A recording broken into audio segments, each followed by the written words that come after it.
Bab 2481. Cinta persaudaraan yang dalam.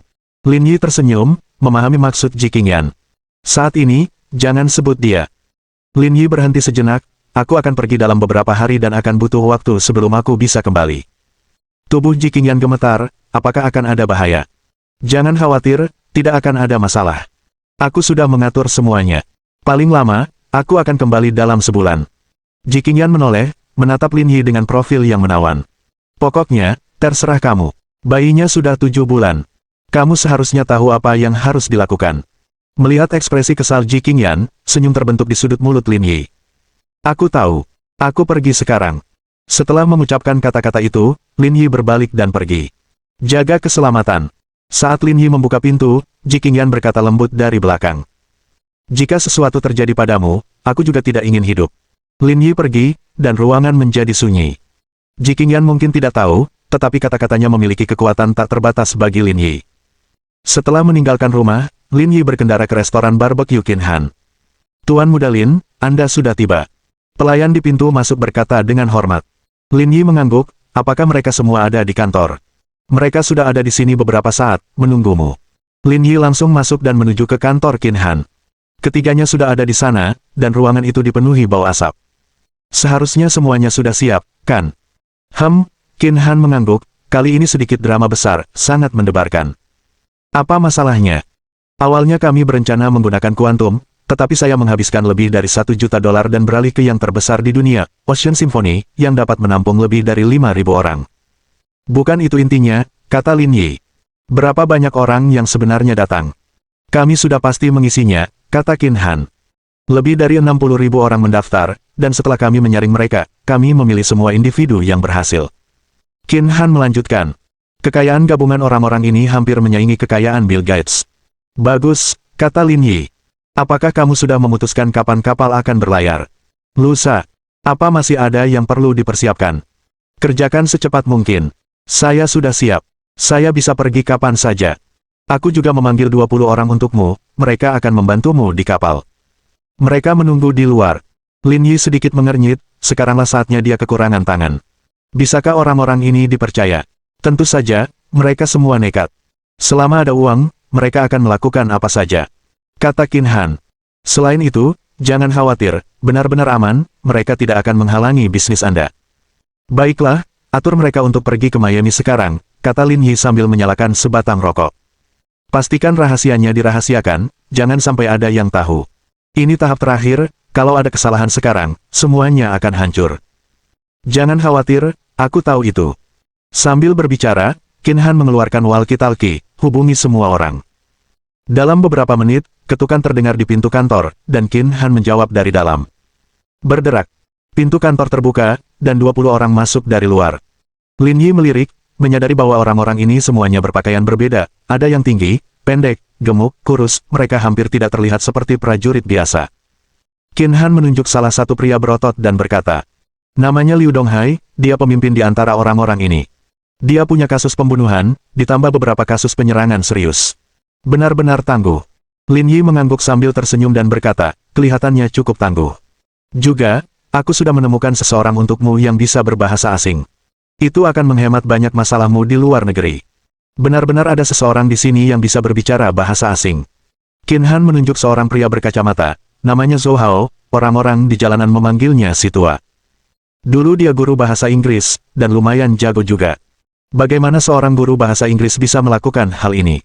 Dengan adanya kebijakan reduksi ganda, seorang orang tua diam-diam mempekerjakannya sebagai guru les. Setelah sesi tersebut, mereka malah melaporkannya, yang membuatnya kehilangan pekerjaan dan didenda. Kemudian, ia mengunjungi mereka dan mematahkan kaki kedua orang tua anak tersebut. Sejak saat itu, ia terus bergelut di dunia gelap. Yang ini juga sulit. Itulah sebabnya aku berkata, tidak ada satupun orang yang kutemukan untukmu yang mudah ditipu. Setelah mengatakan itu, Qin Han menoleh ke Liu Donghai, untuk operasi ini, kalian semua ikuti perintah Tuan Muda Lin. Apapun yang dia katakan, kalian lakukan. Setelah kita berhasil, kalian akan mendapat kompensasi yang layak. Dimengerti, kata Liu Donghai dengan suara berat dan nyaring. Baiklah, pergilah sekarang. Bersiaplah, saatnya menyelesaikan pekerjaan. 20 orang keluar satu demi satu, dan ruangan kembali hening. Sekarang semuanya sudah siap, aku akan pergi juga. Saudara Lin, jika ada hal lain yang perlu kami bantu, jangan lupa hubungi kami, kata Liang Jinming. Lin Yi berdiri, bersiap untuk pergi. Saudara Lin. Tepat saat Lin Yi hendak pergi, Gao Zongyuan memanggilnya dari belakang.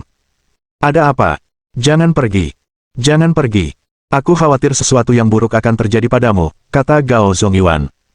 Meskipun pamanku ada di sana, kalau terjadi sesuatu padamu, aku akan merasa bersalah seumur hidupku. Jangan pergi. Baik Qin Han maupun Liang Jinming tidak berbicara. Peristiwa di Panama tahun lalu masih terbayang jelas dalam ingatan mereka. Memikirkannya membuat hati mereka terasa seperti sedang diremas-remas, tidak nyaman. Lihat betapa takutnya kamu. Lin Yi menegurnya sambil tertawa, ini bukan hanya tentang pamanmu, ini juga tentang wajah Tiongkok. Apapun yang terjadi, aku harus pergi. Lin tua, kata Qin Han lembut. Kamu juga punya sesuatu untuk dikatakan. Setelah bertahun-tahun, memanfaatkan statusmu, ketiga keluarga kami telah menuai banyak manfaat. Tanpamu, keluarga kami tidak akan seperti sekarang ini. Saudaraku, terima kasih banyak. Qin Han terdiam sejenak, tapi tanpamu, keluarga kami tidak akan kelaparan. Jadi, tidak masalah jika kau melepaskan identitas ini. Saudara Qin benar, kata Liang Jinming. Presiden Ji dan Sekretaris Liang akan segera memiliki bayi. Ini adalah peristiwa terbesar dalam hidupmu. Jika kau terus mempertaruhkan nyawamu, itu tidak adil untukmu. Mari kita hidup damai dan menjadi pewaris yang manja, kita masih harus hidup untuk menafkahi keluarga. Petik 2. Lin Yi tersentuh, perasaan hangat menyebar dalam hatinya. Kalian kedengarannya seperti wanita-wanita yang cerewet, menyebalkan sekali. Aku keluar. Dia membuka pintu dan meninggalkan ruangan. Sambil menyeka air mata dari sudut matanya, dia berjalan keluar dari restoran barbecue Qin Han dengan semangat tinggi. Kembali ke mobilnya, Lin Yi menelepon Kaye Mitsui untuk mengatur orang-orang untuk menuju Miami dan bersiap menaiki kapal. Kali ini tim dipimpin oleh Kenji Nakada, yang pernah berkolaborasi dengan Lin Yi sebelumnya. Ini akan menjadi kerjasama kedua mereka. Dalam 2 hari berikutnya, Lin Yi tidak tinggal diam. Untungnya, Shen Tianzuo telah menyelesaikan penelitian tentang program yang dibutuhkan Lin Yi, sehingga peluang keberhasilannya pun meningkat pesat. Setelah segala sesuatunya siap, Lin Yi pun mengambil tindakan. Dan pada pagi hari mereka bersiap berlayar, ia berhasil tiba di Miami. Bab 2482. Pengaturan Lin Yi. Sebagai kota wisata terkenal di dunia, Golden Coast Miami benar-benar dapat digambarkan sebagai pemandangan yang menakjubkan. Simfoni samudera raksasa yang berlabuh di dermaga sama mencoloknya dengan gedung pencakar langit. Orang-orang di pantai menikmati hangatnya matahari dan sejuknya air laut. Segala sesuatunya tampak dalam keadaan harmonis. Lin Yi, mengenakan kacamata hitam dan memegang kola dingin, berbaring dengan nyaman di kursi santai dan mengamati lingkungan sekitar. Mendesis. Suara statis terdengar melalui earpiece Bluetooth Lin Yi. Tuan Lin Yi, setengah jam lagi, proses naik pesawat akan dimulai. Apakah ada hal lain yang perlu Anda atur? Tidak, lanjutkan sesuai rencana. Tidak boleh ada insiden tak terduga. Utamakan keselamatan. Sambil menatap simfoni laut yang jauh, mulut Lin Yi melengkung membentuk senyuman. Kali ini, saya akan memainkan permainan besar. Tak lama setelah mengakhiri panggilan, Lin Yi melihat wartawan dari stasiun TV tiba. Tampaknya mereka sedang bersiap untuk memfilmkan dan mewawancarai perjalanan pelayaran tersebut. Lin Yi menganggapnya lucu namun juga membingungkan. Tak lama kemudian, setengah jam telah berlalu, dan boarding pun dimulai. Jumlah pengunjung awalnya tidak banyak, tetapi jelas bahwa yang paling sedikit di antara mereka adalah kelas menengah. Masing-masing membawa barang bawaan, sangat gembira. Satu demi satu, jumlah penumpang yang naik bertambah, akhirnya terbentuklah antrian. Semuanya berjalan sesuai rencana Lin Yi. Sekitar pukul 3 sore, earphone Lin Yi menayangkan suara Kenji Nakada. Tuan Lin Yi, proses naik pesawat sudah selesai. Jumlah orang yang terdaftar adalah 5.313, tetapi jumlah sebenarnya yang naik sekitar 5.200, beberapa masih hilang. Tidak masalah, memiliki lebih dari 5.000 orang sudah cukup. Dipahami. Setelah menutup telepon, Lin Yi berdiri untuk meregangkan badan, berganti ke pakaian lain, diam-diam menaiki kapal, dan menuju ke ruang di atas yang telah dipersiapkan untuk dirinya sendiri. Meskipun semuanya sudah siap dan kapal akan berlayar, Lin Yi masih gelisah. Mengetahui cara orang Amerika, hanya ketika kapal mencapai laut lepas barulah benar-benar berada dalam kendalinya. Bagaimanapun, sekarang bukan saatnya untuk bersukacita. Lin Yi tetap berada di kamarnya hingga kapal pesiar perlahan meninggalkan pelabuhan, lalu akhirnya dia bisa bernapas sedikit lebih lega. Dering, dering, dering. Telepon Lin Yi berdering, itu panggilan dari Kenji Nakada. Tuan Lin Yi, kita sudah berlayar. Kapan kita mulai menyiapkan barang-barang kita? Tunggu sebentar lagi. Lin Yi memeriksa waktu, setelah tengah malam, saat kita berada di perairan internasional, baru kita bicara. Jangan lakukan apapun sekarang, nikmati saja perjalanannya, dan pergilah berjudi sedikit, itu tanggunganku. Tuan Lin Yi, Anda terlalu baik, lagi pula kita kan teman, jadi tidak perlu begitu. Haha. Lin Yi tertawa, kalau begitu aku tidak akan berbasa-basi denganmu. Setelah pekerjaan ini selesai, aku pasti tidak akan mengecewakanmu. Kamu terlalu sopan, itu yang seharusnya aku lakukan. Setelah percakapan singkat, Lin Yi menutup telepon. Dia menuangkan segelas anggur untuk dirinya sendiri dan menyesapnya sambil memandang ke arah laut melalui jendela. Meskipun seluruh dunia terfokus pada perkembangan situasi kebuntuan ini, tak seorang pun menyadari bahwa kapal ini, yang membawa lebih dari 5.000 nyawa, akan segera menarik perhatian semua orang. Waktu terus berdetak, detik demi detik. Pada akhir malam, kapal pesiar itu resmi memasuki perairan internasional. Di bawah komando Lin Yi, Kenji Nakada dan yang lainnya mulai mengambil tindakan. Demi keselamatan, semua tugas ini dilakukan oleh Kenji Nakada dan timnya. Liu Donghai dan yang lainnya diatur untuk tinggal di kamar mereka sendiri, tanpa diberi tugas apapun. Bagi Lin Yi, belum saatnya memanfaatkannya. Keesokan paginya, tepat lewat pukul 6, Lin Yi bangun pagi-pagi dan berdiri di dek, bersantai menikmati angin laut. Karena perjalanan pelayaran ini tidak berjalan mulus, sebagian besar penumpangnya adalah kelas menengah, yang semuanya telah menemukan teman wanita yang cocok pada malam sebelumnya dan kemudian bekerja keras, yang mengakibatkan sangat sedikit orang di dek pada pagi hari. Kamu tidak perlu mengikutiku, urus saja urusanmu sendiri, kata Lin Yi. Namun Tuan Muda Qin memerintahkan kami untuk memastikan keselamatan Anda, kata Liu Donghai. Saat ini, Liu Donghai telah berganti pakaian lebih formal. Jika seseorang tidak mengetahui masa lalu mereka, akan sulit untuk mengatakan bahwa orang-orang ini dulunya adalah orang-orang yang putus asa. Bahaya apa yang mungkin ada di kapal? Lin Yi berkata sambil tersenyum. Silakan saja, tetaplah sibuk. Perjalanan seperti ini tidak mudah, carilah tempat untuk bersenang-senang.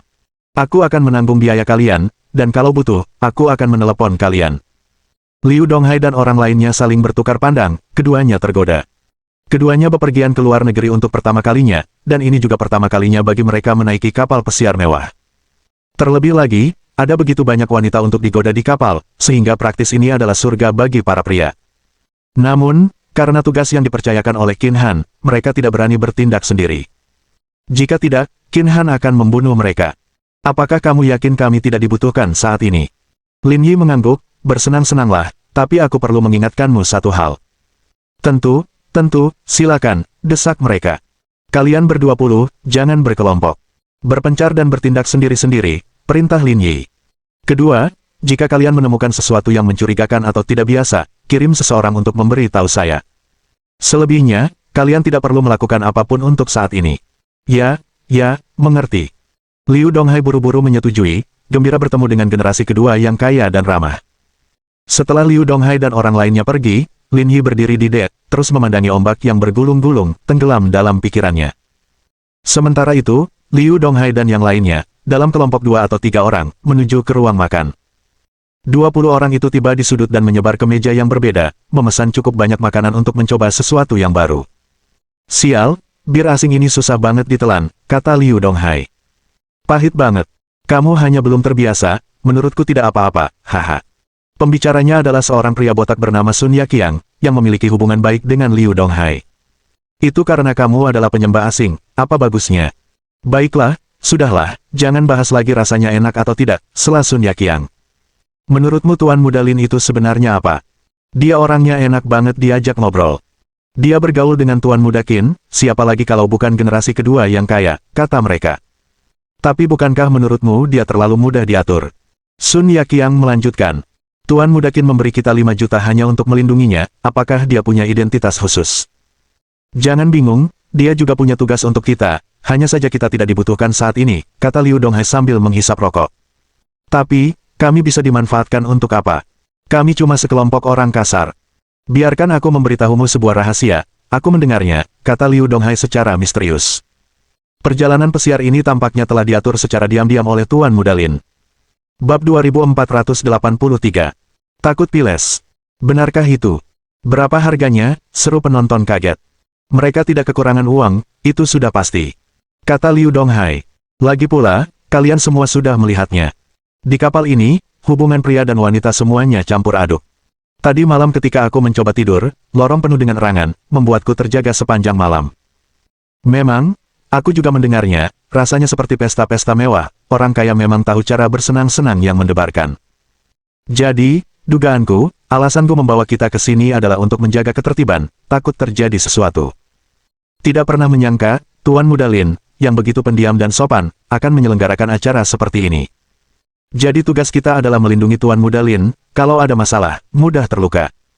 Itu mudah diatasi, kita pasti bisa melindunginya, tidak masalah sama sekali. Kerumunan itu setuju.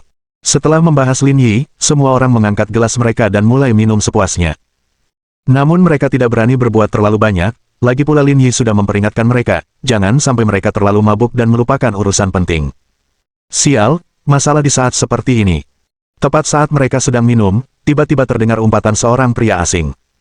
Cukup, berhenti bicara, aku sedang mencari cara untuk kembali sekarang. Mendengar umpatan itu, Liu Donghai dan yang lainnya memperhatikannya. Apa yang dia bicarakan? Tanya Liu Donghai. Dia ingin meninggalkan kapal, kata Zhou Hao. Sebagai guru bahasa asing, ia tidak memiliki masalah dengan komunikasi sehari-hari. Kapalnya sudah berangkat, apakah dia masih bisa kembali sekarang? Gumam Sun Yaqiang. Kamu buta. Kamu nggak lihat helikopter yang parkir di atas kita? Tentu saja, dia bisa kembali. Lalu menurutmu apakah kita harus memberitahu Tuan Muda Lin tentang ini? Katakan pada Tuan Muda Lin. Sebelum kami datang, Tuan Muda Lin berpesan agar kami melaporkan segala hal yang mencurigakan atau tidak biasa kepadanya, kata Sun Yaqiang. Kok aku bisa lupa? Aku akan menelepon Tuan Muda Lin sekarang juga, kata Liu Donghai sambil mengeluarkan ponselnya. Kalian awasi dia, jangan sampai terjadi apa-apa. Tentu. Liu Donghai mengeluarkan teleponnya dan menghubungi nomor Lin Yi. Tuan Muda Lin, kami sedang makan di restoran. Ada seseorang yang ingin meninggalkan kapal. Cobalah membujuknya dulu, katakan bahwa sekarang tidak mungkin untuk kembali, dan naik helikopter tidak aman. Bersikaplah sopan, dan jika dia benar-benar tidak mau mendengarkan, bahwa dia menemui saya ada di kamar saya. Mengerti? Little Long, Old Zhou, kalian berdua ikut aku, yang lain lanjutkan makannya, jangan dibuat-buat. Baiklah. Little Long, yang bernama Zhao Feilong, dan Zhou Hao keduanya tampak muda dan sopan, itulah sebabnya Liu Donghai memanggil mereka. Setelah mereka bertiga keluar, mereka melihat pria barat di depan dan segera menghampirinya. Apa yang dikatakan Tuan Lin Yi? Tanya Zhou Hao pelan. Cobalah untuk menahannya di sini, jika dia tidak mendengarkan, bahwa dia menemui Tuan Lin Yi. Liu Donghai dan kedua rekannya mempercepat langkah mereka, mendekati pria barat itu. Zhou Hao mengambil alih percakapan. Tuan, mohon tunggu. Pria asing itu berbalik dan melihat beberapa pria Huaxia, ekspresinya agak tidak sabar. Apa yang kamu inginkan? Kapalnya sudah berlayar, kita tidak bisa kembali. Mohon dimaklumi, kata Zhou Hao. Tidak, aku harus kembali, kata pria barat itu dengan penuh semangat. Ada proyek senilai 500 juta dolar AS yang menunggu untuk saya diskusikan, saya tidak bisa tidak kembali. Tapi kapalnya sudah berlayar terlalu jauh, kita benar-benar tidak bisa kembali sekarang. Zhou Hao sangat sopan dan menunjukkan empati yang tulus. Cukup bicaranya, itu bukan urusanmu. Pria barat itu menunjuk Zhou Hao dan berkata, enyahlah. Ekspresi wajah Zhou Hao tidak terlalu bagus, jika bukan karena instruksi Lin Yi, dia pasti sudah marah sekarang. Saudara Hai, dia tidak mau mendengarkan alasan, apa yang harus kita lakukan, kata Zhou Hao dalam bahasa Mandarin. Kalau begitu tidak ada pilihan lain, bawa dia menemui Tuan Muda Lin. Zhou Hao mengangguk sambil melirik pria barat itu. Pak, kalau Anda benar-benar ingin pergi, kami perlu membawa Anda menemui penanggung jawab kami. Beliau akan mengurus semuanya. Melihat kesempatan untuk pergi, raut wajah lelaki barat itu menjadi cerah, dan berkata dengan arogan. Bawa aku padanya. Ayo pergi.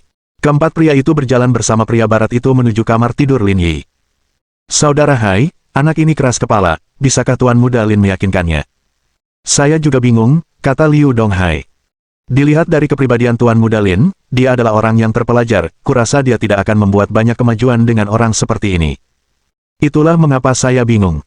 Kita tidak perlu khawatir tentang ini, tugas kita adalah melindungi Tuan Muda Lin, selama dia tidak terluka, itu saja yang penting. Dipahami. Tak lama kemudian, rombongan tiba di lantai atas dan berdiri di depan kamar Lin Yi. Tok, tok, tok. Liu Donghai mengetuk pintu, dan segera setelah itu, Lin Yi membukanya dari dalam. Melihat Liu Donghai dan pria barat yang marah, Lin Yi terdiam sejenak untuk bereaksi, lalu memahami situasi. Ada apa? Dia ingin meninggalkan kapal, tetapi kami tidak bisa membujuknya, jadi kami membawanya menemui Anda. Lin Yi mengangguk, masuk.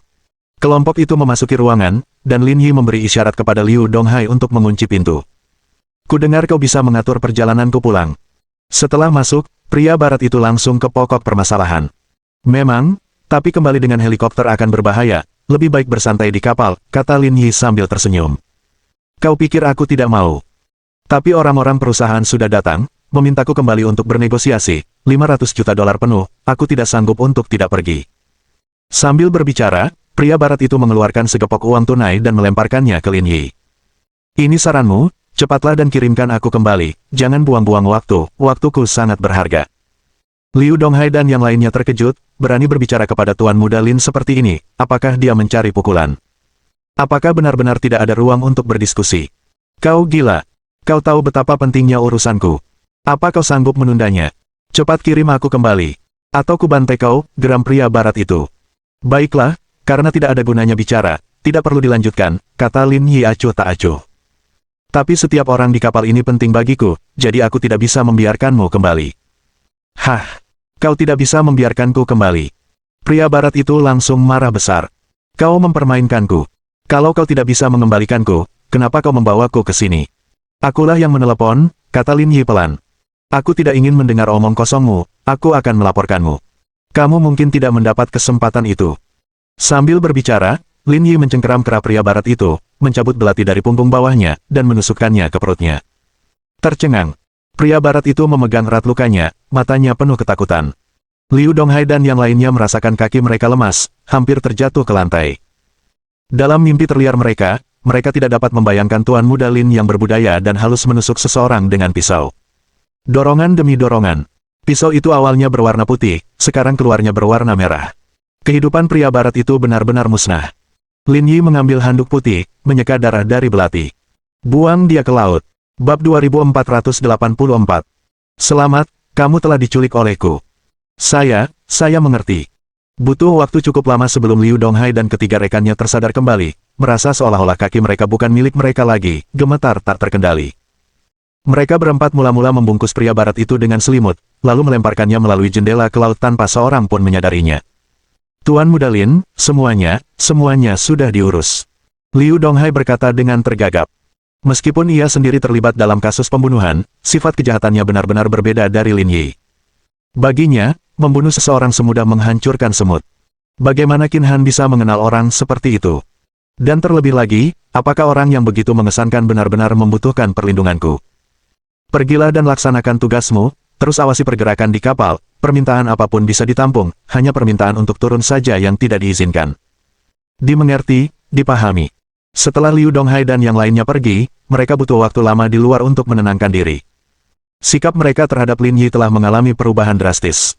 Bahkan ketika berbicara tentangnya, mereka dipenuhi dengan rasa hormat. Tanpa disadari, lebih dari 10 hari telah berlalu. Untungnya, kapal tetap tenang dan sunyi sepanjang perjalanan. Meskipun ada yang ingin pergi, mereka dibujuk untuk tetap tinggal setelah berdiskusi. Semua orang hanyut dalam kemewahan yang memabukkan di kapal pesiar itu, seakan-akan mereka mengambang di alam di luar hukum. Selama Anda punya uang di sini, Anda bisa melakukan apa saja, kecuali merenggut nyawa, uang bisa membeli segalanya. Bagi mereka, tempat ini seperti surga di bumi. Tetapi orang-orang tidak kehilangan rasionalitasnya sepenuhnya. Mereka tahu betul bahwa kebahagiaan ini hanya sementara, dan mereka tidak terlalu menikmatinya. Dan ini adalah salah satu ciri kelas menengah. Saat makan malam, Lin Yi dan Kenji Nakada sedang makan malam bersama. Tuan Lin Yi, semuanya sudah siap. Saya periksa setiap hari, tidak ada masalah dengan rencana kita. Lin Yi melirik waktu, kita akan segera mendekati Tiongkok, bukan? Dalam waktu sekitar 1 jam, kita akan dekat, tetapi kapal pesiar itu tidak memiliki kualifikasi untuk mendekat. Kalau begitu, kita akan bertindak dalam 1 jam. Semuanya, bersiap-siaplah, jangan tunjukkan wajah kalian, pastikan kalian bersembunyi dengan baik. Kenji Nakada mengangkat gelasnya, bersulang untuk keberhasilan rencana Tuan Lin. Lin Yi juga tersenyum sambil mengangkat gelasnya, aku akan menerima kata-kata baikmu. Setelah menghabiskan cangkirnya, Kenji Nakada pergi. Dia tahu pentingnya rencana itu dan sekarang rencana itu akan dilaksanakan, dia tentu saja tidak berani membuang-buang waktu. Setelah Kenji Nakada pergi, Lin Yi tidak berlama-lama lebih lama dan memanggil Liu Donghai dan yang lainnya ke kamarnya. Kisah-kisah tentang Lin Yi telah tersebar di antara mereka, dan pada saat ini, masing-masing dari mereka menegakkan tulang punggung mereka, bahkan tidak berani bernapas dengan keras. Mereka menyerupai siswa sekolah dasar yang menunggu dimarahi gurunya. Kita telah menyelesaikan 2/3 pelayaran, sekarang saatnya untuk mulai bekerja, kata Lin Yi dengan tenang, dengan suara yang sangat tenang. Liu Donghai dan yang lainnya saling bertukar pandang. Selama ini, mereka mengira misi mereka adalah melindungi Lin Yi. Tetapi setelah menyaksikan Lin Yi melakukan pembunuhan 10 hari yang lalu, mereka mengubah sudut pandang mereka. Orang seperti itu tidak butuh perlindungan mereka, pasti ada tugas lain, kalau tidak, mereka tidak akan dibayar sebanyak itu. Sekarang, giliran mereka untuk berguna. Tuan Muda Lin, katakan saja, kami pasti tidak akan mengecewakan Anda. Hanya itu yang ingin ku dengar. Lin Yi mengeluarkan buku ceknya dan mulai menulis serangkaian angka 0 yang panjang. Aku tidak tahu berapa banyak yang telah dibayar Qin Han kepadamu, tetapi selama kalian menyelesaikan ini, aku akan memberi kalian masing-masing tambahan 500.000. Ini cek bank sebesar 10 juta, ambillah dan bagilah di antara kalian. 10 juta. Mata orang banyak berbinar-binar dengan rakus, mengira bahwa 5 juta yang ditawarkan Qin Han sudah merupakan jumlah yang cukup besar, tak seorang pun menyangka bahwa Tuan Muda Lin akan dengan santai menawarkan 10 juta, yang menandakan kekayaannya yang luar biasa besar. Tuan Muda Lin, apa yang Anda ingin kami lakukan? Ayo pergi, aku akan menunjukkan beberapa hal padamu. Lin Yi memimpin Liu Donghai dan yang lainnya ke kamar tidurnya. Di dalamnya terdapat beberapa peti kayu besar yang dibuat dengan kasar. Lin Yi berdiri di hadapan mereka dan mulai membukanya satu persatu. Apakah kamu tahu cara menggunakan benda-benda ini? Melihat isi peti itu, semua orang kecuali Liu Donghai dan beberapa orang lainnya terkejut, wajah mereka menjadi pucat. Meskipun mereka semua berasal dari dunia kriminal bawah tanah, aktivitas mereka terbatas pada perampokan dan pencurian, jauh dari bermain-main dengan kejahatan yang pernah ada sebelumnya. Apakah kamu ingin bekerja sama denganku? Itu keputusanmu, kata Lin Yi sambil menatap mereka. Yang merasa tak sanggup, pergilah sekarang. Yang mau cari untung, ayo ambil senjata kalian. Tuan Muda Lin. Ekspresi wajah Liu Donghai tampak gelisah. Meskipun kami bukan orang baik, kami tetap mendambakan kehidupan normal. Jika kami benar-benar terlibat dalam bisnis ini, kami mungkin harus hidup dalam pelarian mulai sekarang. Lin Yi tersenyum. Saya mengerti kekhawatiranmu, tapi kenyataannya tidak seperti yang kamu bayangkan. Semua orang mendengarkan dengan tenang, karena ini menyangkut nyawa mereka. Kalian semua tahu seperti apa Qin Han, tak perlu kujelaskan lebih lanjut. Jika dia menyuruh kalian datang kepadaku, itu artinya pekerjaan yang kurencanakan tidak melanggar hukum maupun moral, jadi jangan khawatir, aku jamin kalian tidak akan dirugikan. Cuma itu yang ingin kukatakan. Yang masuk, bertahanlah, yang keluar, pergilah. Jangan tersinggung. Liu Donghai dan yang lainnya memasang ekspresi serius, terdiam beberapa menit, sebelum dia memimpin dan berkata, Tuan Muda Lin, aku tidak peduli dengan yang lain, tapi aku sendiri, aku selalu mendukungmu. Lin Yi mengangguk, lalu mengalihkan pandangannya ke yang lain. Bagaimana denganmu? Kami juga ikut. Kalau begitu, ambil senjata kalian, perintah Lin Yi. Ada juga pakaian dan masker di samping. Pakai saja, dan selama proses berlangsung, Anda tidak perlu bicara. Ikuti saja perintah saya. Para kru segera bertindak dan siap dalam waktu sekitar setengah jam. Sementara itu, Lin Yi juga mengeluarkan topeng yang telah disiapkannya dengan cermat. Itu adalah wajah badut dengan senyum berlebihan, hampir identik dengan topeng yang dikenakan pria berpakaian hitam. Melihat topeng di tangannya, Lin Yi merasa geli sendiri. Bahkan dia sendiri tidak tahu mengapa dia membuat topeng seperti itu. Akhirnya, Lin Yi mengenakan topeng badut dan keluar ruangan. Ding ding ding. Saat itu, telepon Lin Yi berdering, itu adalah panggilan dari Kenji Nakada. Tuan Lin, semuanya sudah siap. Lanjutkan. Aku akan segera ke sana. Setelah menutup telepon, Lin Yi keluar bersama Liu Donghai dan yang lainnya. Tepat saat mereka hendak pergi, serangkaian suara keras terdengar, mengejutkan Liu Donghai dan yang lainnya. Lagi pula, ini adalah pertama kalinya mereka mengalami hal seperti itu, mereka tidak punya pengalaman yang bisa dimanfaatkan. Tak lama kemudian diikuti oleh teriakan dan jeritan, tetapi suara itu tenggelam oleh suara-suara terus-menerus. Tak lama kemudian, rombongan tiba di dek. Hampir 5.000 orang berkumpul di sana, masing-masing memegangi kepala mereka dan gemetar saat mereka berjongkok di tanah, membentuk kerumunan yang padat. Ada juga beberapa mayat tergeletak di genangan darah di dekatnya. Lin Yi berjalan mendekati orang-orang dan berbicara dengan suara tenang. Selamat, kalian semua telah diculik olehku. Bab 2485. Peristiwa besar. Perkataan Lin Yi menimbulkan gelombang keributan baru. Pada saat ini, seorang pria berkulit hitam berdiri, ekspresinya gelisah dan berteriak histeris. Bajingan sialan, kalian tidak akan mati dengan baik, kalian akan masuk neraka, biarkan aku pergi, atau aku akan membunuh kalian. Tenanglah, kata Lin Yi sambil tersenyum. Aku tidak ingin membunuh siapapun, jadi lebih baik kau berjongkok di tanah. Itu lebih baik untuk kita berdua. Omong kosong. Aku tidak akan membiarkanmu berhasil, pria kulit hitam itu mengumpat dengan marah. Saudara-saudara, kita memiliki lebih banyak orang, jangan takut kepada mereka, kita tidak boleh dikendalikan, jika tidak, kita semua akan bertemu Tuhan. Orang-orang yang berjongkok di tanah saling memandang satu sama lain. Mereka juga menyadari masalah ini. Pihak mereka memiliki beberapa ribu orang, sesungguhnya, tidak ada yang perlu ditakutkan dari mereka. Ikuti aku, mari kita hancurkan orang-orang ini dan kirim mereka ke neraka. Lin Yi mengernyitkan dahinya sekilas, lalu mengeluarkan pistol dan menarik pelatuknya. Peluru yang membara itu melaju cepat di dalam laras, menembus udara dan memasuki dada lelaki berkulit hitam itu. Darah merah menyebar di pakaiannya seperti mawar merah. Dia memegang dadanya, ekspresi kesakitan terlihat di wajahnya. Bang bang bang. 3 tembakan beruntun, lelaki berkulit hitam itu benar-benar kehilangan nyawa, jatuh di tengah kerumunan. Liu Donghai, yang berdiri di dekatnya, begitu ketakutan dan tidak tahu harus berbuat apa. Meskipun mereka sudah mengetahui keganasan Lin Yi, mengalaminya sekali lagi masih mengejutkan. Dan mereka tidak menyangka bahwa tujuan Lin Yi melakukan pelayaran ini adalah ini. Tetapi mereka tahu bahwa saat ini, apapun yang terjadi, mereka harus menindaklanjutinya dan bertindak. Meninggalnya pria berkulit hitam itu membawa goncangan besar bagi semua orang. Keributan yang baru saja terjadi, bagaikan air mendidih yang diangkat dari sumber panas, dengan cepat mereda, karena semua orang memegang kepala dan berjongkok di tanah, gemetar tak henti-hentinya. Beberapa bahkan mengompol di celana. Kalian semua pergi dan periksa ruangan lainnya, lihat apakah ada orang lain, bawa mereka semua ke sini. Lin Yi berkata kepada Zhou Hao dalam bahasa Inggris. Zhou Hao menanggapi dan bersiap untuk berpatroli lagi, bersama dengan Liu Donghai dan yang lainnya. Lin Yi berdiri di hadapan orang-orang, berbicara dengan acuh tak acuh. Semuanya, jangan takut, selama kalian patuh, aku jamin kalian tidak akan mati. Sekarang, keluarkan ponsel kalian dan beritahu keluarga kalian bahwa kalian telah diculik, ini kesempatan terakhir kalian. Mendengar kata-kata Lin Yi, orang banyak tampak lega. Selama mereka dapat mengirim pesan, akan ada secercah harapan. Orang-orang yang berjongkok di tanah semuanya mengeluarkan telepon seluler mereka, terus-menerus mengirimkan pesan minta tolong. Di bawah pencegahan kekuatan absolut, mereka tidak berani panik. Meski sangat ketakutan, mereka tidak berani membuat keributan. Tak lama kemudian, Liu Donghai dan yang lainnya membawa selusin orang lagi dan membawa mereka ke Det. Lin Yi tidak menyakiti mereka, tetapi membiarkan mereka bergabung dengan yang lain dan menelepon keluarga mereka. Di waktu yang tersisa, Lin Yi tidak melakukan apapun selain diam memperhatikan orang-orang ini. Berita tentang Simfoni Laut menyebar ke seluruh dunia dalam waktu yang sangat singkat. Markas besar Batalion Hantu. Di sebuah kantor mewah, seorang pria dengan rambut setengah putih sedang mengisap pipa, sambil membaca email yang baru saja dikirim kembali.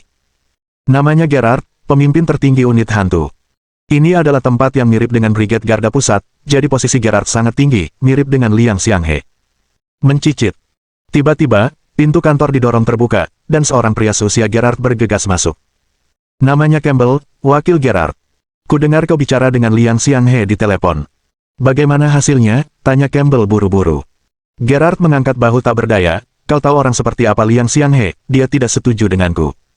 Ekspresi Campbell tetap sama, tidak menunjukkan emosi. Seperti yang dikatakan Gerard, dia tahu seperti apa Liang Xianghe, bahwa dia tidak akan mudah berkompromi.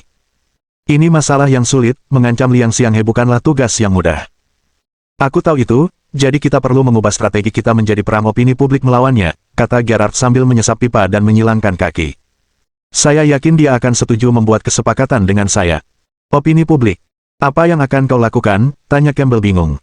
Saya berencana untuk menyebarkan berita ini, sehingga seluruh dunia akan memperhatikan masalah ini, dan tekanannya akan meningkat, kata Gerard sambil tersenyum.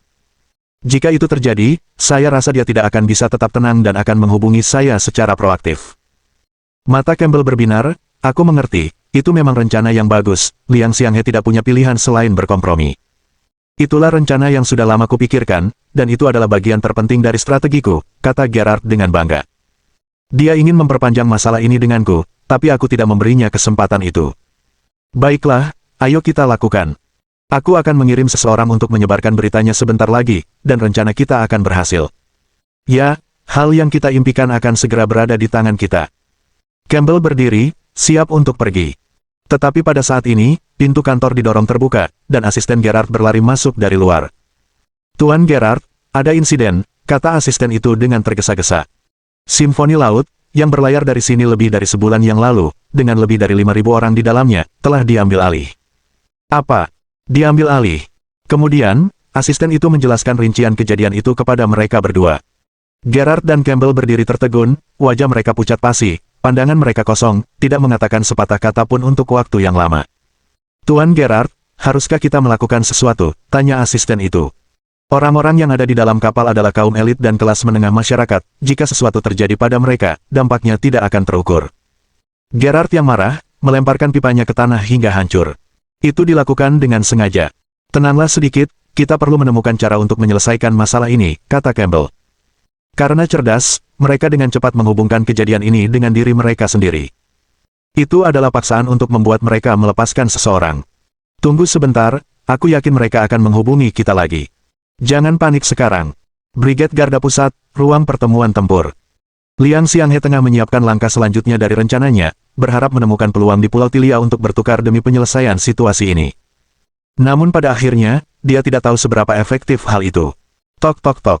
Suara ketukan yang mendesak mengganggu Liang Xianghe yang sedang berbicara.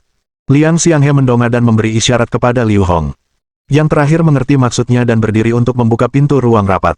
Berdiri di luar adalah asisten Liu Hong, masih memegang dokumen di tangannya. Pemimpin, telah terjadi insiden, sebuah kapal pesiar bernama Ocean Symphony telah diambil alih, bersama dengan lebih dari 5.000 orang di dalamnya. Bab 2486. Getaran di segala arah. Mengapa hal seperti itu bisa terjadi? Sebelum asisten itu bisa mengatakan apapun, mata Lin Jingzan berbinar. Di mana kapal ini sekarang? Tidak jauh dari kami terus memantaunya. Lin Jingzan tiba-tiba berdiri, mondar-mandir di kantor, kerutan terus-menerus terukir di wajahnya. Bajingan kecil ini benar-benar tahu cara membuat masalah. Semua orang tidak begitu yakin apa maksudnya. Lin Jingzan menoleh ke asisten Liu Hong, apakah Anda punya informasi tentang kapal ini? Saya sudah bereskan semuanya, kata asisten itu sambil memegang USB drive. Bawalah dan mari kita lihat. Tiba-tiba, data tentang pelayaran muncul di komputer, dan ekspresi Lin Jingzan tetap tenang, seolah-olah semuanya sesuai harapannya. Pasti dia. Mendengar ini, semua orang di ruang konferensi mengalihkan perhatian mereka ke Lin Jingzan. Maksudmu? Liu Hong bertanya ragu-ragu. Lin Yi yang melakukannya. Lin Jingzan menjawab. Orang-orang di kapal itu, identitas mereka tidak biasa. Itu alat tawar-menawar yang sempurna untuk mengancam mereka. Selain Lin Yi, tidak ada yang akan melakukan hal seperti itu. Sepertinya itu sangat mungkin, gumam Liu Hong, cukup memahami gaya Lin Yi. Itu bukan hanya mungkin, itu hampir pasti. Lin Jingzan menyatakan, masalah ini terjadi di wilayah kami, tujuan Lin Yi adalah mencari perlindungan. Tapi bisakah metode ini benar-benar mengancam mereka? Liang Xianghe berkata dengan lembut. Itu, aku tidak bisa mengatakannya dengan pasti. Lin Jingzan menjawab.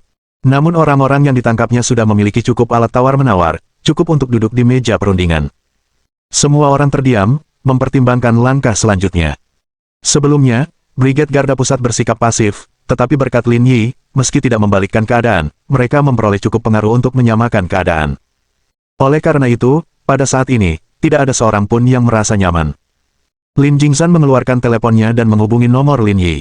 Sementara itu, Lin Yi di kapal masih memantau pergerakan para wisatawan.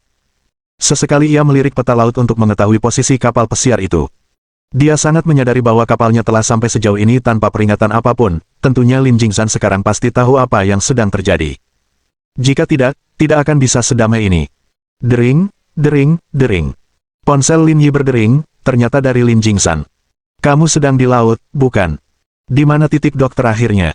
Aku akan mengatur seseorang untuk menjemputmu dan mengantarmu kembali. Identitas saya belum terungkap, kalau orang-orang kita datang menjemput saya, itu akan memberi orang lain petunjuk, nanti akan ada masalah lagi, kalian tidak perlu menjemput saya.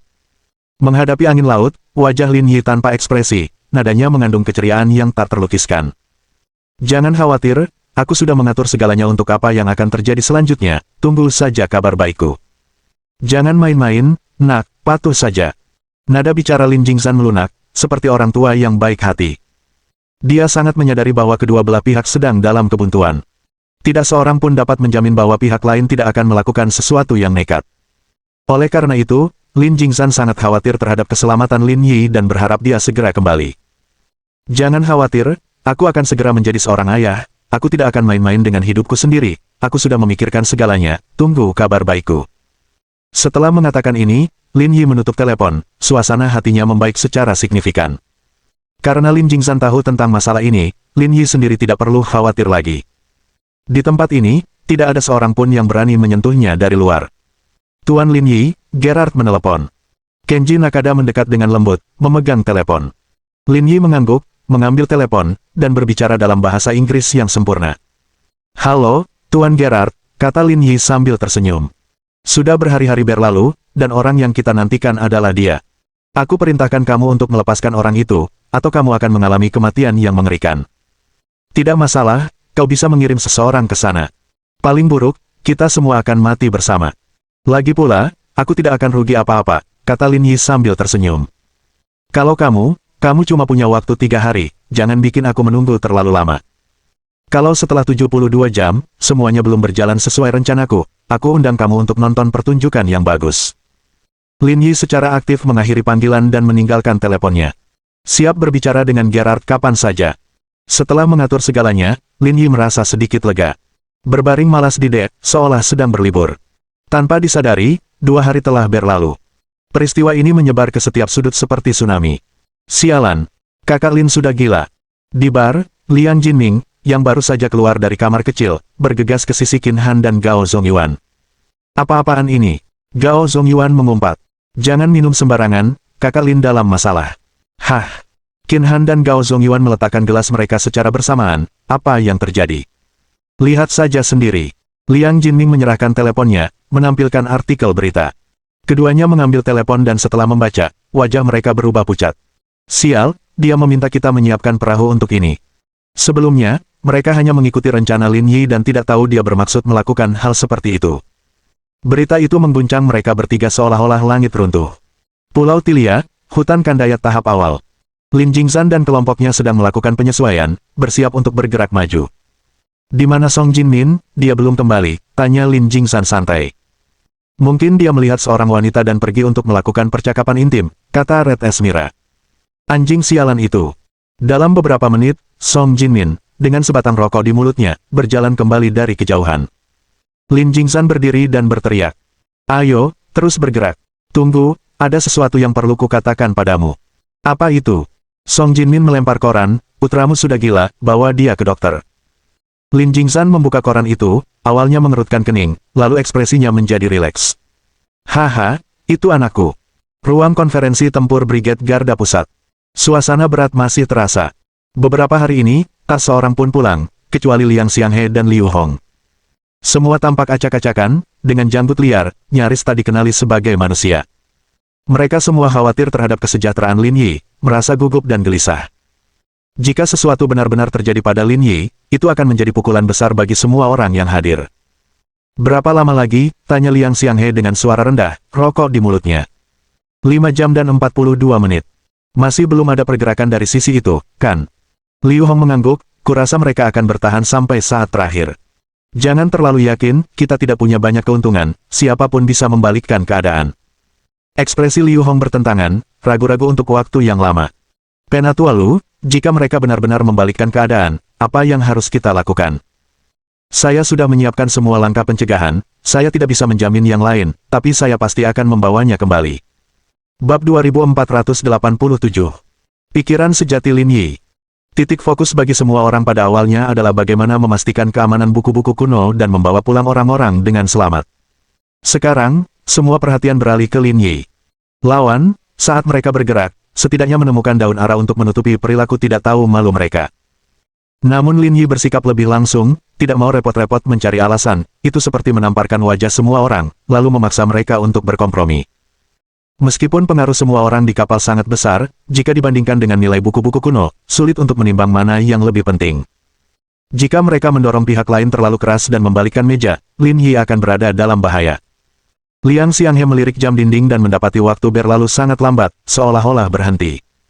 Penatua Lu, apakah kita akan menunggu di sini tanpa melakukan apapun? Tanya Liu Hong. Tidak ada pilihan lain sekarang, hanya menunggu untuk melihat apakah mereka akan membuat pernyataan. Tapi dengan karakter Lin Yi, tidak ada yang tidak akan dia lakukan, kata Liu Hong dengan serius. Dampaknya bisa tak terukur jika dia benar-benar mengambil tindakan. Dia akan menangani dampaknya dengan baik. Dampaknya tidak akan menyebar ke kita. Liang Xianghe menghela napas, jangan bicarakan hal lain dulu, tunggu saja hasilnya. Tak seorang pun di ruang rapat itu yang berbicara, 5 jam itu adalah penderitaan bagi mereka masing-masing. Terlebih lagi, mereka sangat menyadari bahwa anak Lin Yi akan segera lahir. Jika sesuatu yang salah terjadi pada saat kritis ini, Brigade Garda Pusat akan sangat mengecewakan keluarganya. 5 jam itu terasa seperti selamanya. Ruang pertemuan itu berasap dan penuh dengan puntung rokok. Selama periode ini, seseorang membawa makanan kotak yang diletakkan di atas meja tetapi sudah lama dingin. Tidak ada yang menyentuhnya. Bagi mereka, 5 jam itu seperti melintasi siklus musim semi, musim panas, musim gugur, dan musim dingin. Penatua Lu, hanya tersisa 5 menit, kata Liu Hong dengan suara rendah, berkeringat gugup. Apa jabatannya saat ini? Di titik kritis antara kedua belah pihak. Jika dia terus berlayar, kita tidak akan berdaya dan tidak akan bisa membantunya, bahkan jika kita mau. Setelah beberapa detik terdiam, raut wajah Liang Xianghe berubah muram.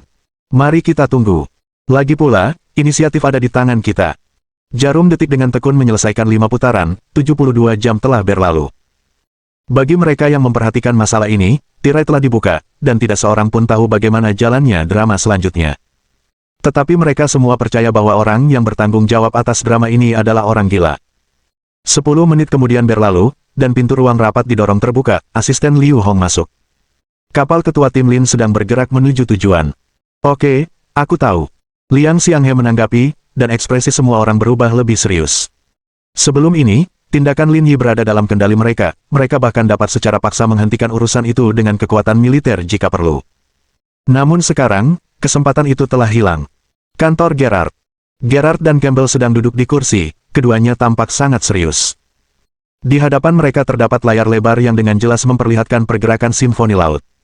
Hitungan mundur juga ditampilkan di layar, dengan 3 menit terakhir tersisa.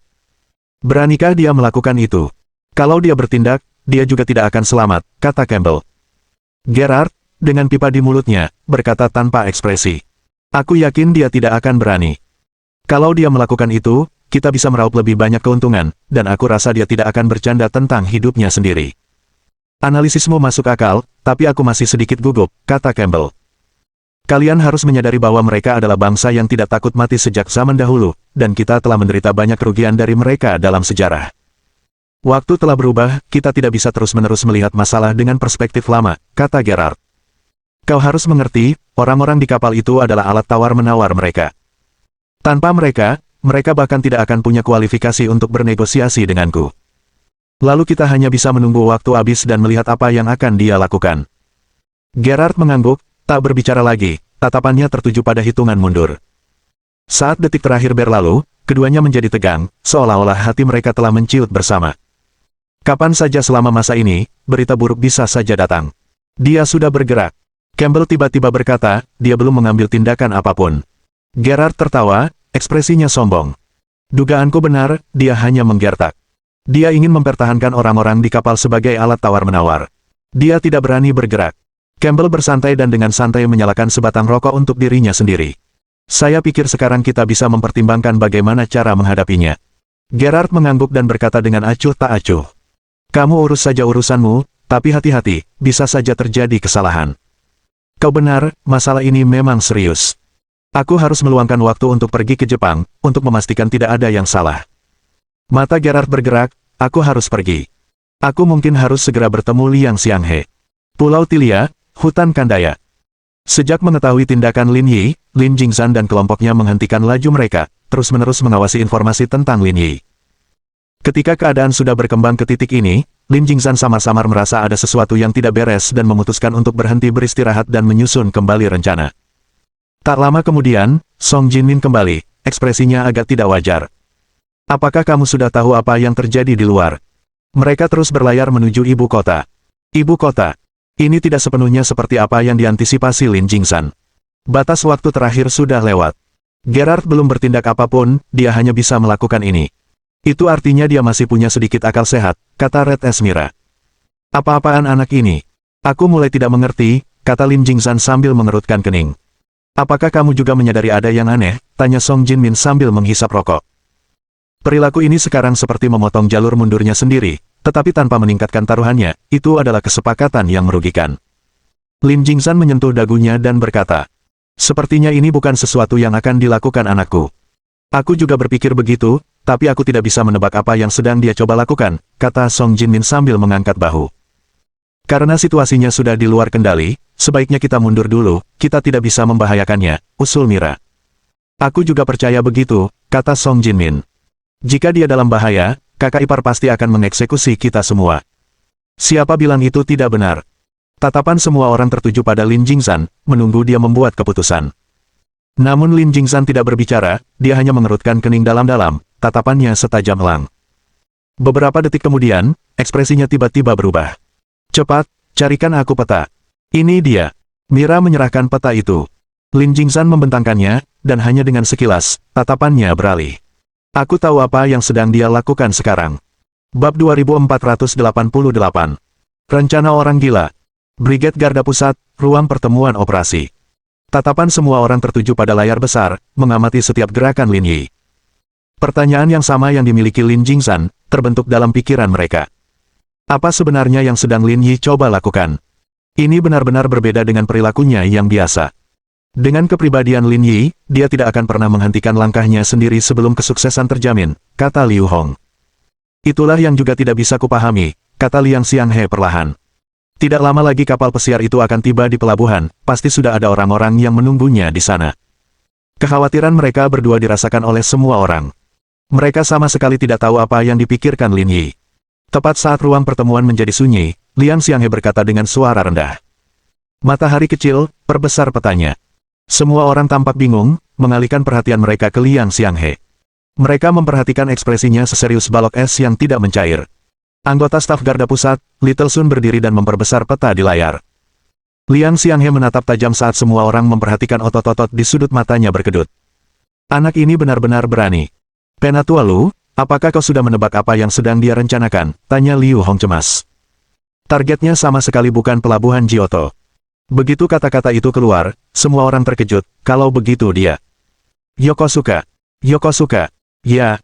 Sasarannya adalah benda kolosal yang berlabuh di sana. Tercengang. Semua orang yang mendengar berita ini tercengang. Keringat bercucuran tak terkendali. Mengendalikan Ocean Symphony saja sudah cukup mengejutkan. Namun tak disangka, target sebenarnya adalah raksasa itu. Dibandingkan dengan kapal yang penuh orang, targetnya bahkan lebih berharga. Liang Xianghe bersandar di sandaran kursi, menyalakan sebatang rokok, dan berkata dengan acuh tak acuh. Sejak awal, dia menghitung bahwa jumlah mereka yang ada di kapal hanya cukup untuk bernegosiasi di meja perundingan, tidak memiliki keunggulan absolut, tetapi sekarang sudah cukup. Liu Hong bergidik, tidak mampu membayangkan rencana gila seperti itu. Sekarang, dia sudah meletakkan semua chip di atas meja, dan kami telah mengambil inisiatif penuh, lanjut Liang Xianghe. Kurasa tidak lama lagi Gerard akan tahu apa yang dipikirkan Lin Yi, lalu gilirannya akan merasa cemas. Siapapun yang duduk di sini bukanlah orang bodoh, mereka juga sudah menebak hasilnya. Dia mempertaruhkan nyawanya, terserah pihak lain untuk memutuskan apa yang ingin mereka selamatkan. Tetapi apapun yang mereka pilih, itu akan menjadi keuntungan bagi pihak mereka. Dia benar-benar gila, kata Liu Hong tulus, bisakah orang normal melakukan hal seperti ini? Sama seperti ayahnya, keduanya bukan orang normal. Liang Xianghe menatap peta, ekspresinya jauh dari santai, sekarang kita tinggal menunggu kepulangannya. Di dalam kantor Gerard, Campbell masuk dari luar. Sobat, aku sudah mengatur semuanya, apakah ada hal lain yang ingin kau katakan? Ada yang aneh, kata Gerard serius. Ada apa? Apa dia tidak berkompromi? Tidak, sepertinya ada perubahan, kata Gerard sambil menyesap pipanya. Saya merasa rutenya berbeda dari apa yang kami harapkan. Dia mau kemana? Bagaimana mungkin? Campbell berseru, bergegas ke layar untuk menatap tajam pergerakan kapal pesiar. Saat detik demi detik berlalu, keringat dingin mengalir di dahinya. Dia juga menyadari ada sesuatu yang tidak beres. Seperti yang dikatakan Gerard, kapal pesiar itu tampaknya benar-benar menuju ke Yokosuka. Sialan, apa yang sebenarnya dia lakukan? Sebagai orang yang cerdas, Campbell sangat menyadari bahwa begitu mereka tiba di Yokosuka, mereka akan dihadapkan pada dilema. Dia memberi kita waktu 72 jam, tapi tujuan utamanya bukan meledakkan kapal, tapi menargetkan Yokosuka. Gerard membanting meja dan berkata, dia menaikkan taruhannya, saatnya bagi kita untuk membuat pilihan. Ding ding ding. Pintu kantor diketuk, dan asisten Gerard mendorong pintu hingga terbuka. Tuan Gerard, Morimoto Chunyi dari Night Ghost ingin berbicara dengan Anda. Alis Gerard berkedut, pindahkan panggilannya. Tak lama kemudian telepon di meja Gerard berdering. Tuan Gerard, Ada yang salah dengan simfoni laut, ia bergerak menuju Yokosuka. Aku juga menyadarinya, kata Gerard serius. Apa yang harus kita lakukan? Dengan kecepatan kita saat ini, kita akan sampai di sana dalam 8 jam lagi. Tunggu sebentar lagi, biarkan aku berpikir. Dimengerti, tapi waktunya tidak banyak lagi, kita harus segera mengambil keputusan. Aku tahu. Percakapan mereka singkat, dan Gerard menutup telepon terlebih dahulu. Kecurigaannya terbukti, dia tidak dapat tersenyum lagi, hatinya kacau. Gerard menendang gantungan mantel di sebelahnya. Siapa gerangan yang ada di kapal itu? Berani-beraninya melakukan hal seperti ini. Kita masih belum tahu, tapi tidak diragukan lagi dia adalah seseorang yang berani, kata Campbell dengan serius. Apa yang harus kita lakukan sekarang? Kita harus membuat rencana. Aku tidak percaya dia berani melakukan hal seperti ini. Kamu mau bertaruh? Ya, aku tidak percaya dia punya nyali. Di atas lautan biru, simfoni samudera masih berlayar. Lebih dari 5.000 orang berkerumun di dek, tidak berani bergerak sedikitpun. Setelah beberapa hari, ketakutan yang menyelimuti hati mereka telah berkurang. Mereka menyadari bahwa selama mereka patuh, orang-orang ini tidak bermaksud menyakiti mereka. Jadi, semua orang tidak takut lagi. Saat itu sudah lewat pukul 9 malam, hari sudah gelap. Lin Yi memanggil Kenji Nakada dan Liu Donghai ke sisinya. Aku punya sesuatu untuk diceritakan kepadamu. Lin Yi berhenti sejenak, lalu berkata, lepaskan pakaian kalian dan kenakan pakaian kalian sendiri, lalu menyamarlah sebagai orang-orang yang diculik dan berbaurlah dengan kerumunan. Saat kita sampai di pantai, kalian akan diselamatkan bersama yang lain, yang berarti kalian akan aman. Menyamar. Liu Donghai sedikit terkejut. Lin Yi mengangguk, jangan takut. Setelah turun, seseorang akan mengurus kepulanganmu ke negara ini. Aku jamin tidak akan ada kecelakaan, percayalah. Bagaimana denganmu? Tanya Liu Donghai. Misinya belum selesai, aku masih harus tinggal di sini. Liu Donghai tampak aneh dan ragu-ragu untuk waktu yang lama sebelum akhirnya berbicara, Tuan Muda Lin. Apa itu? Kemarin, aku tak sengaja mendengarmu menelepon. Apakah orang yang menelepon Anda itu salah seorang pejabat? Ayo, apa yang ingin kamu lakukan? Kalau begitu aku akan mengatakannya saja. Liu Donghai melanjutkan. Setelah mengamati selama lebih dari sebulan, dan mengingat Anda adalah teman Tuan Muda Qin, kami yakin Anda bukan orang jahat dan menduga Anda sedang menjalankan misi khusus. Jika memang begitu, kami tidak akan pergi, kami juga ingin membantu. Bab 2489. Ping An kembali. Perkataan Liu Donghai membuat Lin Yi terkejut. Orang yang setia seringkali berasal dari kalangan yang kasar, sedangkan orang yang berkhianat cenderung berasal dari kalangan terpelajar. Pada saat seperti itu, kesediaannya untuk maju membangkitkan arus hangat dalam hati Lin Yi. Kau sudah bersamaku begitu lama, mempertaruhkan nyawamu berulang kali. Kau sudah melakukan lebih dari cukup. Mulai sekarang, kau tidak dibutuhkan lagi. Lin Yi menepuk bahu Liu Donghai. Kalau aku tidak bisa membawa kalian semua kembali dengan selamat, hatiku pasti akan gelisah. Lakukan saja apa yang kukatakan dan manfaatkan waktu kalian sebaik-baiknya. Tapi jika kamu berakhir dalam bahaya, kami juga tidak akan merasa tenang, kata Liu Donghai. Kita semua adalah orang Huaxia yang berdarah daging, kita tidak bisa hanya bekerja demi uang dan menutup mata. Sudah lebih dari cukup kalau kau bilang begitu. Sisanya bisa menunggu sampai kita kembali, jawab Lin Yi. Jangan khawatir, orang yang bisa membunuhku belum lahir. Semuanya akan baik-baik saja. Melihat kegigihan Lin Yi, Liu Donghai tidak tahu harus berkata apa lagi. Baiklah kalau begitu, kami akan melakukan apa yang kamu katakan. Lin Yi mengangguk sambil tersenyum. Pergilah sekarang, tapi hati-hati. Jangan sampai yang lain tahu. Kami tahu apa yang harus dilakukan. Bagus. Lanjutkan. Liu Donghai pergi, meninggalkan Kenji Nakada di sisi Lin Yi. Tuan Lin Yi, biarkan mereka pergi dulu. Saya akan tinggal di sini. Jika aku mengusir semua orang Huaxia dan meninggalkanmu, seorang Sunrise Landese, di sini untuk mempertaruhkan nyawamu, itu adalah sesuatu yang tidak akan pernah kulakukan, Lin Yi. Lin Yi mengeluarkan sebatang rokok dan menyerahkannya kepada Kenji Nakada. Ini kedua kalinya kita bekerja sama. Kalian sudah banyak membantu saya, dan kita sudah saling memahami sekarang, jadi saya tidak akan bicara lagi. Lakukan saja apa yang saya minta, siapkan semuanya. Saya akan mengurus sisanya sendiri. Dipahami. Kenji Nakada melangkah pergi, meninggalkan Lin Yi sendirian di kapal. Ia berdiri dengan hikmat, menatap lautan di kejauhan, tenggelam dalam pikirannya. 3 jam berlalu dalam sekejap mata. Hari sudah larut malam. Simfoni laut tidak menunjukkan tanda-tanda melambat saat melaju menuju pelabuhan Yokosuka.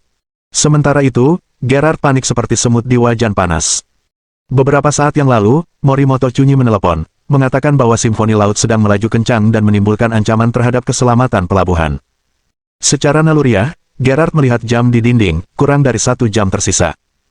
Jika tidak segera diambil keputusan, mungkin sudah terlambat. Risikonya terlalu besar, tidak seorang pun mampu memainkan permainan ini. Berdebar. Bajingan terkutuk itu. Amarah Gerard bagaikan gunung berapi yang hampir meletus. Siapa gerangan yang mengendalikan kapal itu? Di masa mudanya, Gerard adalah seorang penjudi. Baik di meja kartu maupun dalam kariernya. Selama ini dia mengira taruhannya sudah benar, tetapi sekarang dia sadar bahwa dia tidak berdaya menghadapi lawannya. Karena dia mengerti bahwa lawannya bukan hanya seorang penjudi seperti dirinya, tetapi, yang paling penting, seseorang yang tidak takut mati. Dia berani mempertaruhkan nyawanya. Sedangkan Gerard tidak memiliki keberanian seperti itu. Gerard, kita tidak punya banyak waktu lagi. Kalau tidak ada keputusan, semuanya akan terlambat. Campbell, sama cemasnya, cenderung mencari kompromi, tetapi mereka membutuhkan perintah Gerard. Hubungkan aku dengannya lewat telepon. Seolah berbicara pada dirinya sendiri, Gerard menghubungi nomor Lin Yi. Kau pikir kau bisa memaksaku mengalah seperti ini? Kenapa aku harus berpikir begitu? Lin Yi terkekeh dan berkata, 1 jam lagi dan pertunjukan sesungguhnya dimulai. Tapi jangan khawatir. Kalau kamu merasa monoton, aku bisa menambahkan sedikit bumbu. Apa rencanamu? Baru-baru ini, sebuah film baru dirilis di Tiongkok berjudul Battle of Changjin Lake Asterisk. 5 menit lagi, film ini akan diputar di layar lebar di Times Square. Jangan lupa tonton. Dan pastikan Anda menyiapkan popcorn dan soda. Apa yang ingin kamu katakan? Gerard tidak dapat memahami mengapa Lin Yi mengemukakan topik yang tampaknya sepele saat ini. Tidak banyak. Hanya menawarkan pertunjukan untuk kalian. Lin Yi menjawab sambil tersenyum. Tapi kita tidak punya cukup waktu untuk menonton filmnya secara penuh, jadi kita akan memutar beberapa klip. Lalu, siaran langsung akan dimulai. Aku akan memberitahu seluruh dunia untuk menyaksikannya. Pasti lebih seru daripada 9/11, aku jamin. Saat kata-kata itu diucapkan, Lin Yi menutup telepon, tidak memberi Gerard kesempatan untuk menjawab lebih lanjut. Sialan, bajingan. Gerard mengumpat, raut wajahnya hampir gila. Padahal, ia belum sepenuhnya kehilangan akal sehatnya. Saya ingin siaran langsung Times Square. Saya perlu tahu apa yang terjadi di sana. Baik Campbell maupun ajudannya tidak memahami alasan di balik permintaan tersebut tetapi tetap mematuhinya. Tak lama kemudian, siaran langsung dari Times Square muncul di layar besar di kantor Gerard. Dalam waktu kurang dari 30 detik, layar raksasa di alun-alun beralih ke klip dari pertempuran Danau Changjin Asterisk. Orang-orang yang lewat berhenti di jalan, bingung dengan apa yang mereka lihat. Beberapa bahkan mulai menunjuk dan berbisik, ingin tahu apa yang sedang terjadi. Pemandangan itu membuat semua orang di kantor tercengang. Jelas, ada sesuatu yang salah. Bagaimana ini bisa terjadi? Ini hasil karyanya. Dalam beberapa menit, akan beralih ke siaran langsung Simfoni Laut, memperlihatkan semuanya ke dunia. Campbell dan yang lainnya menunjukkan ekspresi khawatir.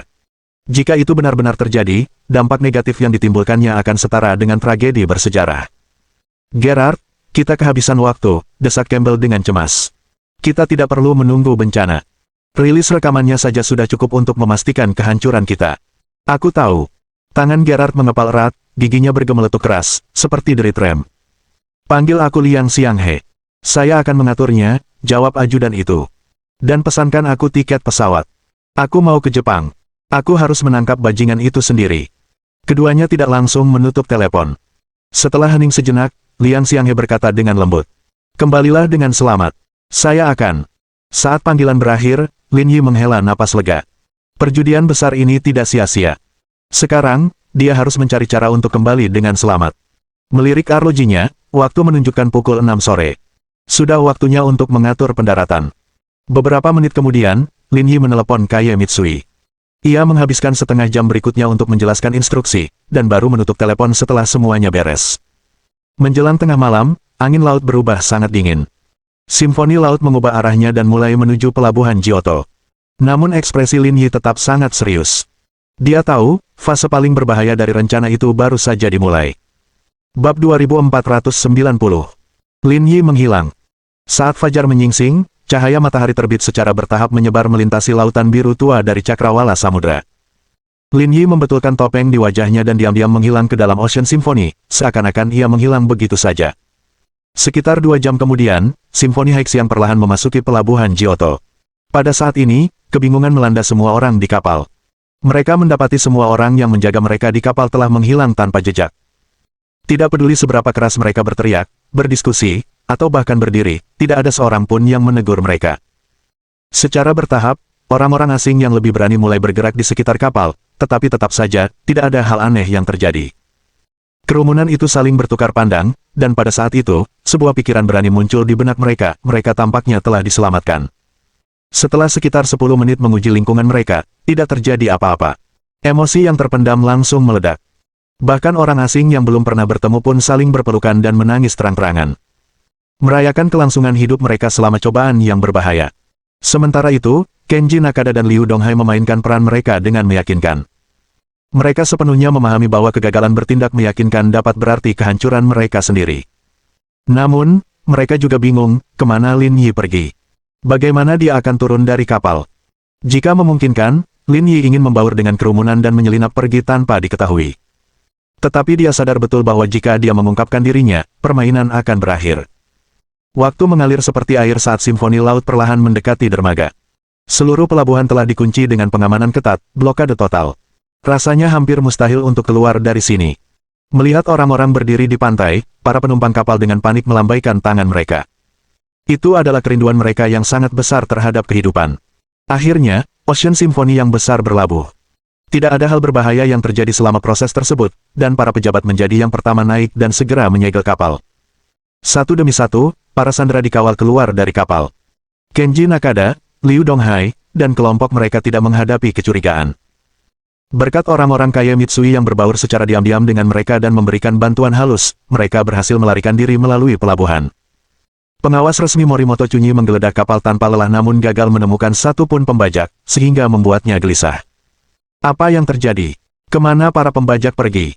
Para wakilnya berdiri di hadapannya, merenungkan pertanyaan yang sama. Pemandangan di hadapan mereka sama sekali tidak seperti apa yang mereka perkirakan.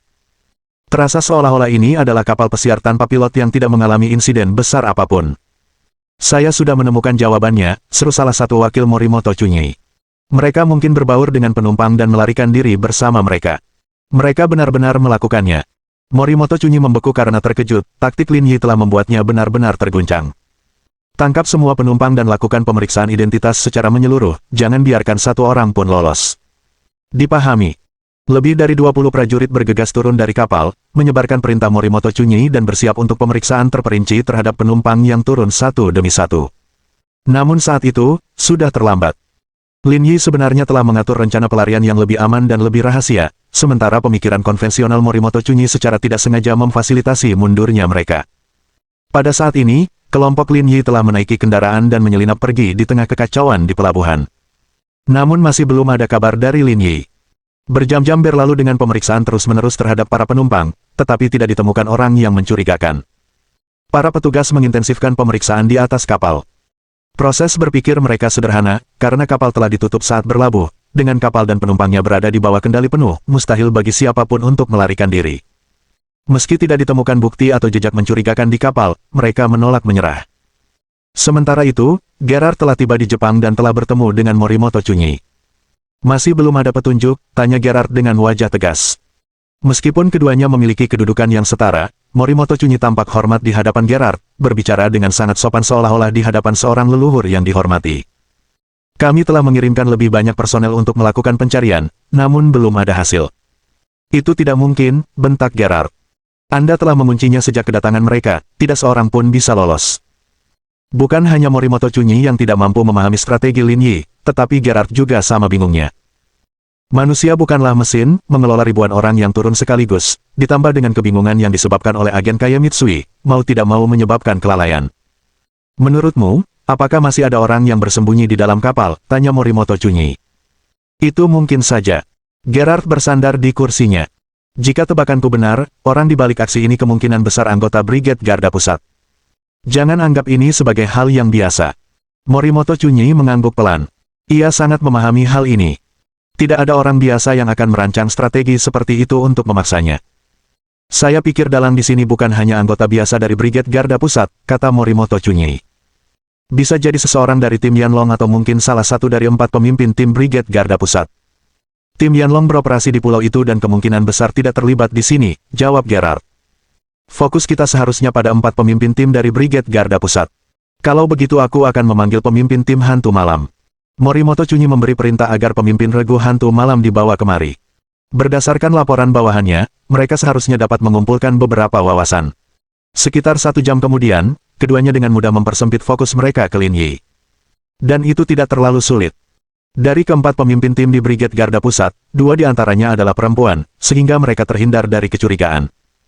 Bawahannya lalu menguraikan postur pemimpin lain, menyingkirkan Tao Cheng, dan memusatkan perhatian pada Lin Yi. Bagi kedua pejabat tersebut, mencapai kesimpulan ini tidak terlalu mengesankan. Jika mereka tidak memiliki kompetensi pada tingkat ini, mereka tidak layak menduduki jabatan tersebut. Pria ini luar biasa, dia pernah menyebabkan kehebohan di sini sebelumnya, kata Morimoto Chunyi. Saya seharusnya sudah menduga itu dia sejak awal, tambah Gerard. Sebelum ini, dia memberikan pukulan telak bagi Freemason. Tapi sekarang dia menghilang begitu saja, aku tidak bisa membayangkan di mana dia bersembunyi, gumam Morimoto Chunyi. Setelah hening sejenak, Gerard berbicara dengan tenang. Terbitkan surat perintah pencarian orang dan terapkan pembatasan di bandara. Periksa semua pelancong dengan ketat, jangan beri dia kesempatan. Tetapi apakah tindakan seperti itu cukup untuk menjebak orang ini? Dilihat dari ekspresi Morimoto Chunyi, jelas dia tidak optimis dengan efektivitas strategi tersebut. Jangan khawatir, ini baru langkah pertama. Mohon dukungan dari omom ante-ante sekalian, buat subscribe atau sharekan novel Mimin ke Facebook kalian, agar channel Mimin bisa terus berkembang. Dengan begitu, Mimin bisa lebih semangat untuk up novel seru lain ke depannya. Buat teman-teman yang sudah subscribe dan sharekan novel Mimin, Mimin ucapkan terima kasih sebanyak-banyaknya. Sekiranya teman-teman menghadapi masalah video diputar dalam bahasa Inggris, coba tukar kepada bahasa Indonesia original melalui cara ini. Semasa mendengarkan, pencet tombol setting di atas kanan video, pilih audio track dan tukar bahasa.